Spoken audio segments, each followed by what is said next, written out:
Huling tsansa mo na to.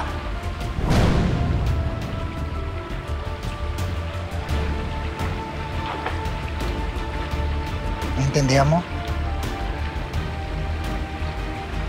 Malinaw. Opo, Dad.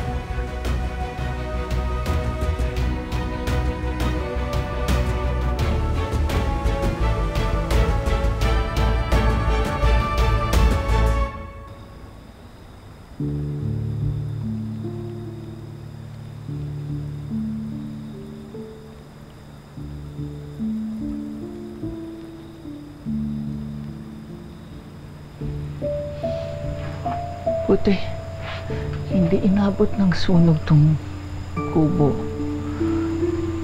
Sayang kung di na ito magagamit.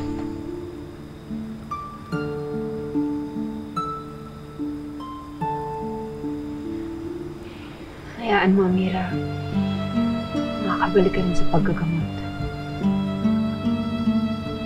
At magagamit mo itong natirang mutya para makatulong ko sa ibang tao.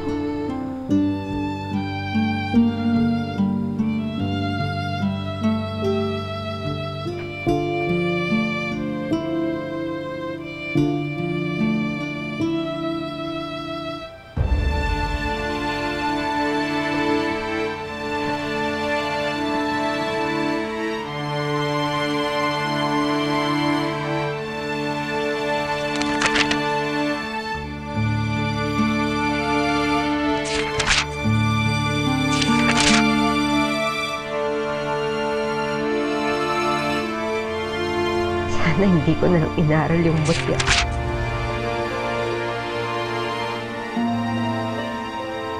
Sana hindi ko na lang siya na-discover.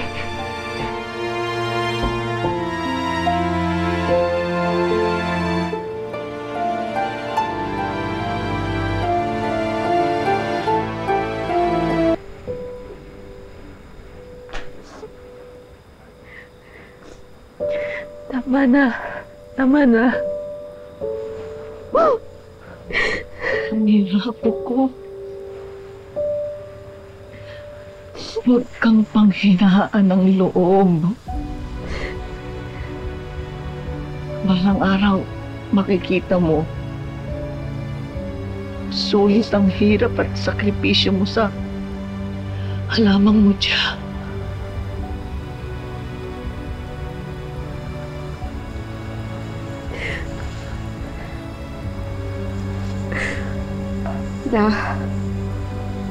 Ate, pwede po bang iwan niyo na lang po muna ako?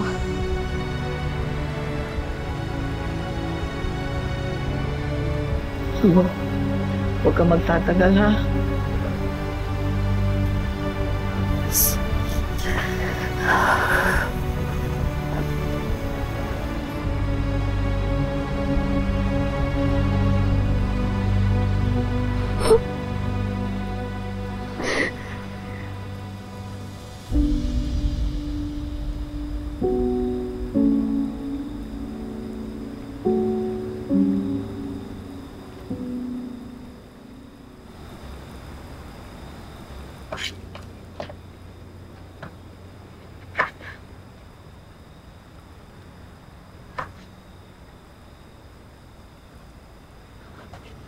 O, nak.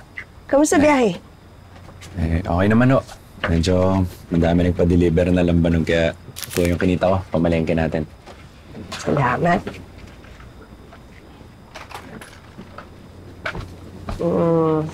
Parang ilang araw nang maasim ang mukha mo, ha? Nagkaaway po yata sila ni Ate Amira. Hindi niya po pinuntahan kahapon, eh. Ha? Ano nangyari?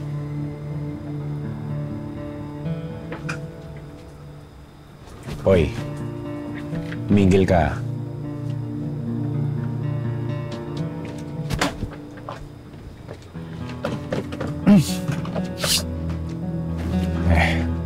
Nay, nagdalawang isip po kasi ako mag-Police Academy, siyempre, pag wala ako, baka kung anong gawin na naman ng mga tera na yun, hindi ko siya mababantayan.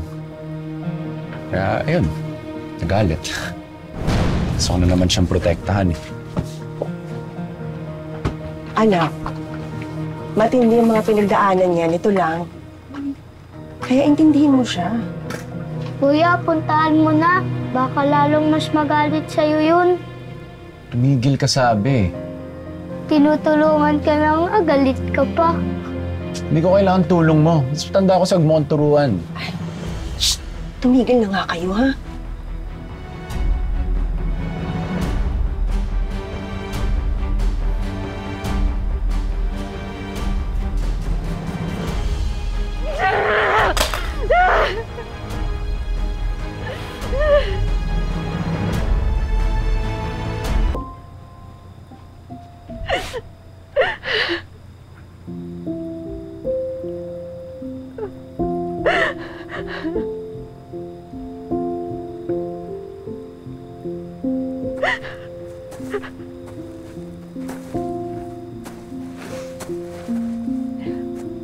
La?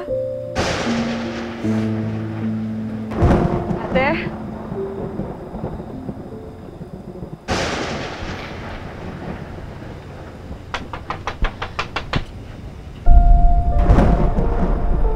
Seb,